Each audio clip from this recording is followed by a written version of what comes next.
Digital লেনদেনে mobile banking এর একটি অন্যতম নাম হচ্ছে নগদ। জাতীয় এবং আন্তর্জাতিক পর্যায়ে নগদের মাধ্যমে টাকা লেনদেন করা যায়। স্কুল কলেজের উপবৃত্তি এবং যে কোনো ব্যালেন্স ট্রান্সফারের জন্য নগদের ভূমিকা অপরিসীম। নগদের ব্যালেন্স কীভাবে চেক করতে হয় আজকের ভিডিওতে আমি আপনাদের দেখাবো। খুব সহজে নগদের ব্যালেন্স চেক করা যায়। ভিডিওটি দেখবেন মনোযোগ সহকারে। হ্যালো বন্ধুরা, আশা করি সবাই খুব ভালো আছেন। তো আমরা আজকে দেখব কীভাবে নগদের ব্যালেন্স চেক করতে হয়। তো সর্বপ্রথম আমাদের ডায়াল প্যাডে প্রবেশ করতে হবে। ডায়াল প্যাডে ক্লিক করে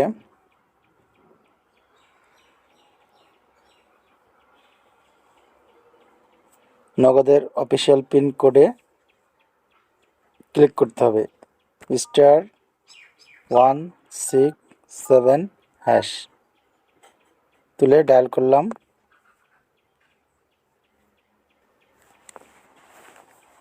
আমাদের সামনে এরকম একটা ইন্টারফেস আসবে। 1 নম্বর ক্যাশ আউট, 2 নম্বর সেন্ড মানি, 3 নম্বর মোবাইল রিচার্জ, 4 নম্বর পেমেন্ট, 5 নম্বর বিল পে, 6 নম্বর EMI পেমেন্ট, 7 নম্বর মাই নগদ, 8 নম্বর পিন রিসেট। তো আমরা যেহেতু নগদে ব্যালেন্স জানবো তাই 7 নম্বর তুলে প্রেস করতে হবে। 7 তুলে সেন্ড করলাম। এবার আসছে balance inquiry, mini statement, update operator, update profit status, helpline, allow new device, change account type, main menu. তো আমরা যেহেতু ব্যালেন্স ইনকোয়ারি করব তাহলে 1 নাম্বার তুলে সেন্ড করলাম। এখন আপনার নগদের যে পিন নাম্বারটা আছে সেটা এখানে প্রেস করতে হবে। তো এখানে আমার নগদের পিন নাম্বারটা প্রেস করলাম।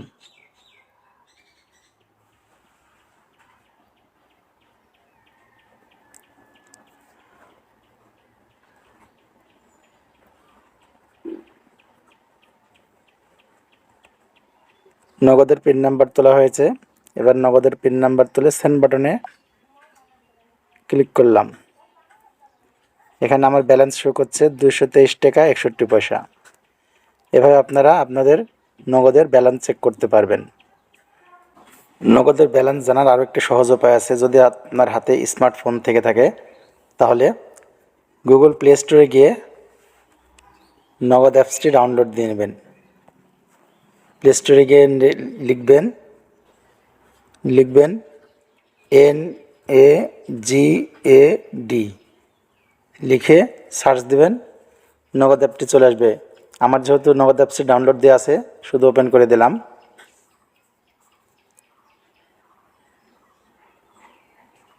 নগদ অ্যাপসে প্রবেশ করে প্রথমে আপনার গোপন পিন নাম্বারটি প্রেস করতে বলবে। এই যে আমার পিন নাম্বারটি তোলা হয়ে গেছে। গোপন পিন নাম্বারটি প্রেস করে লগ ইন করবেন। লগ ইন সফল হলে প্রথমেই দেখবেন নগদ ডাক বিভাগের ডিজিটাল লেনদেন, তার নিচেই লেখা আছে ব্যালেন্স জানতে ট্যাপ করুন। এইখানে ট্যাপ করলে আপনার ব্যালেন্সটি দেখাবে। এই যে আমার 223 টাকা 61 পয়সা ব্যালেন্স দেখাচ্ছে। এভাবে নগদের ব্যালেন্স জানা খুব সহজ উপায়ে খুব সহজেই নগদের ব্যালেন্স চেক করতে পারবেন। ধন্যবাদ।